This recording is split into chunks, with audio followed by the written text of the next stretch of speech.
को हुई घटना में एयर इंडिया टर्बुलेंस का स्केयर जो है वो बढ़ा हुआ बताया जा रहा है। 300 फीट की गिरावट के बाद जो का गहरा सदमा इसको बताया जा रहा है।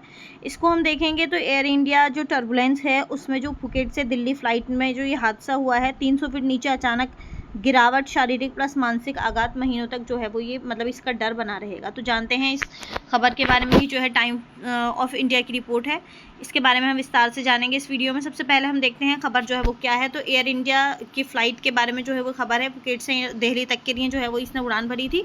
5 अगस्त 2026 को जो है वो ये हादसा पेश आया है, जिसमें सीवियर टर्बुलेंस के कारण जो है वो विमान 300 फीट अचानक नीचे गिर गया है। नतीजे की अगर हम बात करें तो कई यात्री इसमें घायल हुए हैं। डॉक्टर्स का कहना यह है कि फिजिकल प्लस मेंटल ट्रॉमा जो है वो लंबे समय तक यहाँ पर इन यात्री जो घायल हुए हैं उनमें डर जो है इसका बना रहेगा। इसके अलावा हमें सेफ्टी और पैसेंजर केयर पर भी जो है यहाँ पर सवाल उठाए जा रहे हैं। अब सवाल ये है कि घटना का टाइमलाइन क्या था या फिर जो है वो क्या हुआ है। अगर हम इसकी बात करें तो यहाँ पर हम देखेंगे फुकेट से दिल्ली आ रही फ्लाइट भारतीय समय से मंगलवार में मतलब ये थी। और इसके कारण की बात करें तो सीवियर टर्बुलेंस है, यानी कि क्लियर इंडिया टर्बुलेंस की वजह से जो है ये मामला पेश आया है। विमान जो है वो अचानक 300 फीट नीचे गिर गया था, जिससे यात्रियों के सर, गर्दन, पीठ में चोट आई है। कुछ जो है वो व्हीलचेयर पर भी हैं। डॉक्टर्स का कहना यह है कि PTSD यानी कि एंजाइटी फियर ऑफ फ्लाइंग जो है वो महीनों तक बना रहेगा।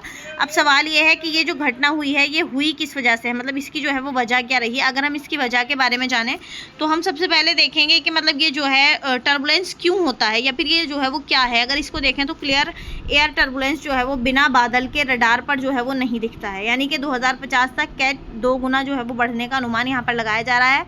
IPCC की रिपोर्ट इसके बारे में बताई जा रही है। जेट स्ट्रीम पर जो है वो ऊंचाई पर तेज हवा, यानी कि इसको हम इस तरीके से कह सकते हैं कि मतलब वो जो जेट स्ट्रीम होती हैं, यानी कि जिस तरह ये हमारी रोड पर सड़क वगैरह होती है, इसी तरह जो मतलब ये आसमान में जो है वो मतलब जेट स्ट्रीम, यानी कि जो हवा होती है, हवा की लहरें जो होती हैं उसको जेट स्ट्रीम जो है वो कहा जाता है। तो जब ये प्लेन जो है वो ऊंचाई पर होता है तो वो इन्हीं पायलट जो है वो इन्हीं जेट स्ट्रीम के ज़रिए जो है वो मतलब हवाएं जो है वो खुद से आगे लेकर जाती हैं। इसके ज़रिए जो प्लेन होता है उसका फ्यूल कम यूज़ होता है। लेकिन ये जो मतलब हादसा हुआ है तो ऐसा जो है वो बताया जा रहा है कि उन जेट स्ट्रीम से जो है वो ये थोड़ा मतलब हट गया था, जिसकी वजह से इसमें जो है क्योंकि अब फ्यूल उस टाइम पे कम यूज़ हो रहा है और जो मतलब प्लेन है एकदम अपने मतलब हम कह सकते हैं कि एकदम मतलब हाई पॉइंट पर है और हवाओं के ज़रिए जो है वो आगे बढ़ रहा है, फ्यूल उस टाइम पे कम यूज़ होता है। तो हम यहाँ पर जो है वो पायलट को अप्रिशिएट भी कर सकते हैं, हालांकि मतलब एक जिम्मेदारी रहती है। तो उसके बाद में अगर हम यहाँ पर देखते हैं तो जब ये अपना जेट स्ट्रीम से जो है वो थोड़ा हट जाता है तो फ़ौरन जो है वो एकदम से, जब फ्यूल उस टाइम पे कम यूज़ हो रहा है और मतलब हवाओं के ज़रिए चल रहा है, तो जब वो एकदम से अपने मतलब स्ट्रीम से हटता है तो उसकी वजह से जो है वो ये एकदम डायरेक्ट जो है वो नीचे गिरा है, जिसकी वजह से हमें ये देखने को मिला है कि 300 फीट की गिरावट जो है वो एकदम आई है। लेकिन यहाँ पर उसको कंट्रोल करना और जो हम कह सकते हैं कि इस मतलब मामले में डर तो लोगों में बना हुआ है, क्योंकि अभी हमने एयर इंडिया का पहले भी जो है वो केसेस देखे हैं जिसके डर अब तक जो है वो नहीं निकले हैं। उसकी वजह से ये डर तो बना हुआ है, लेकिन कोई जानी नुकसान जो है वो इस तरह का नहीं हुआ है, सबको जो है वो बचा लिया है। इसके बाद हम जो है वो इसका हर पहलू से अगर विश्लेषण की अगर बात करते हैं यहाँ पर, तो इसका प्रशासन और शासनिक पहलू हम देखेंगे। GS2 में गवर्नेंस से देखेगा, रिलेट करेगा। सबसे पहले हम इसमें बात करते हैं नियामक के बारे में, यानी कि जो है नियामक की अगर हम बात करें, नियामक DGCA के बाद में, तो यहाँ पर जो है वो जाँच की जाएगी इसकी और SOP जो है वो इसको चेक करेगा। इसकी जवाबदेही की अगर हम यहाँ पर बात करें तो एयरलाइंस की जिम्मेदारी है, यात्री सुरक्षा पहले जो है वो यहाँ पर देखी जाएगी। इसी के साथ क्राइसिस मैनेजमेंट भी जो है वो देखे जा रहे हैं, यानी कि लैंडिंग के बाद मेडिकल प्लस काउंसलिंग की व्यवस्था यहाँ पर की जाएगी। लेकिन सवाल यहाँ पर ये बना हुआ है कि क्या एयरलाइंस ट्रॉमा काउंसलिंग के लिए तैयार हैं या फिर नहीं। इसके बाद अगर हम यहाँ पर आपदा प्रबंधन की बात करें तो ये भी जो है वो NDMA गाइडलाइंस के ज़रिए इसकी जो है वो बात की जाएगी। यहाँ पर विमान दुर्घटना और मतलब मानव जातीय आपदा इसको माना जाएगा। अर्ली वार्निंग की अगर हम यहाँ पर बात करते हैं तो टर्बुलेंस फोरकास्ट सिस्टम को जो है वो बेहतर करना इसका मकसद है। सीट बेल्ट यानी कि जो फास्टन सीट बेल्ट नियम का सख्ती से पालन जो है वो यहाँ पर किया जाएगा। इसके समाधान की अगर हम यहाँ पर बात करते हैं तो पायलट ट्रेनिंग होनी चाहिए, प्लस वेदर रडार अपग्रेड जो है वो होना चाहिए। इसके बाद अगर हम इसके सामाजिक और आर्थिक पहलू की बात करते हैं तो यहाँ पर सबसे पहला पॉइंट निकल कर आ रहा है मानसिक स्वास्थ्य, यानी कि हादसे का डर बना हुआ है और एयरोफोबिया जो है वो इसकी वजह से बढ़ जाएगा। विश्वास की अगर हम यहाँ पर देखते हैं तो राष्ट्रीय एयरलाइंस पर लोगों का भरोसा जो है वो मतलब इसको बनाए रखने के लिए यहाँ पर ये जो है वो एक तरीके का आर्थिक पहलू भी इसको बताया जा रहा है।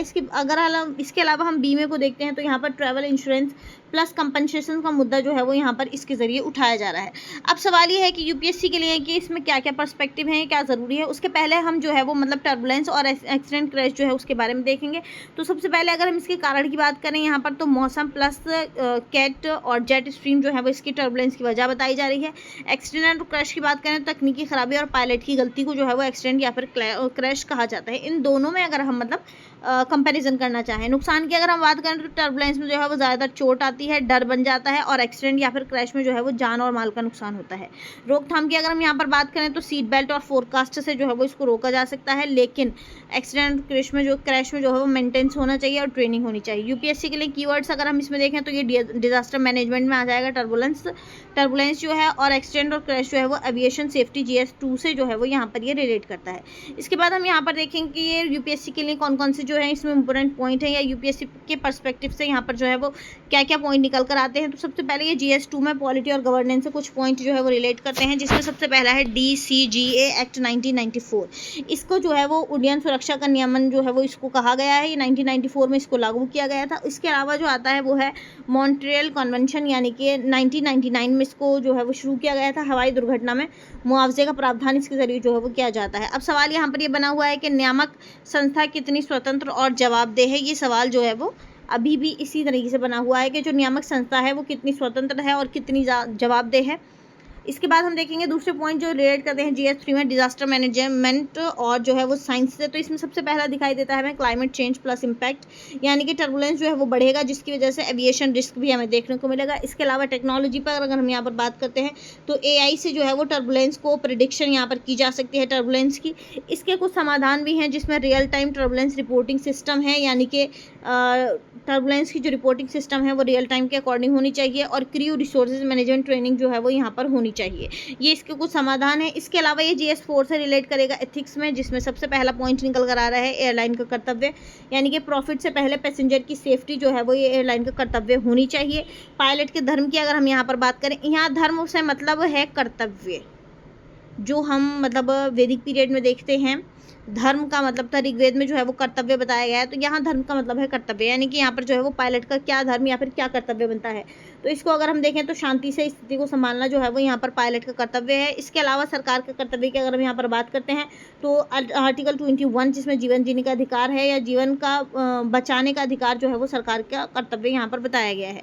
इसके अलावा अगर हम यहाँ पर कुछ मेन पॉइंट्स देखते हैं जो आगे के लिए जिन पर काम किया जा सकता है, तो वो 2 पॉइंट में हम देखेंगे। एक है मतलब तुरंत जो कदम लेने हैं वो, और एक है दीर्घकालिक समाधान। सबसे पहले हम बात करते हैं तुरंत जो अभी एकदम तत्कालिक कदम लेने हैं, उसमें DGCA की जांच है, यानी कि cockpit plus voice recorder plus flight data जो है वो उसकी जांच की जाएगी। यात्रियों की मदद यहाँ पर की जाएगी, मुआवजा दिया जाएगा, इसी के साथ मुफ्त काउंसलिंग जो है वो यहाँ पर की जाएगी। इसके अलावा क्रू ट्रेनिंग की अगर हम बात करते हैं तो टर्बुलेंस हैंडलिंग के ड्रिल के लिए जो है वो क्रू को ट्रेन किया जाएगा।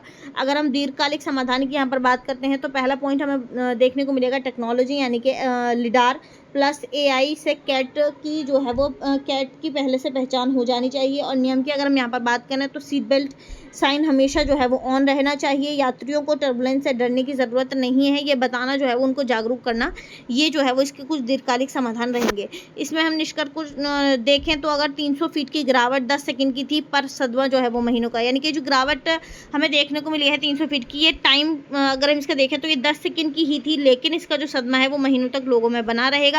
सुरक्षा और संवेदना जो है वो यहाँ पर दोनों ही ज़रूरी हैं। तो आज के लिए इतना ही, मिलते हैं नेक्स्ट वीडियो में, तब तक के लिए बाय, थैंक यू।